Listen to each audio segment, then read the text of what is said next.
Hey guys, I'm Dr. Tobisch with Whitefish Chiropractic. If your mid-back feels stiff and tight all the time, this video is for you and you're not alone. Most of us spend the majority of our time in the same positions throughout our days, doing things like driving cars, working on computers, looking down at our cell phones, so the joints in our mid-back spend most of their time in the same positions. And if the joints in our spine aren't getting moved through full ranges of motion, we start to feel stiff and tight. So next up, I'm going to show you two really simple things that you can do at home to start loosening up your mid-back.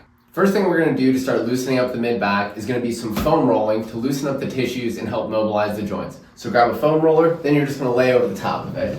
So get into this position, you can give yourself a little hug and then roll up and down the foam roller. You may hear some joints pop and click, that's totally fine. After you've done this for a little bit, you can find those stiff spots, then do kind of the opposite of a sit-up over the back of the foam roller. So find these stiff spots and then let your spine go over the top of the foam roller, kind of using it as a fulcrum. So keep finding the stiff spots and working motion into that part of the spine. I'd spend just a couple minutes working with the foam roller.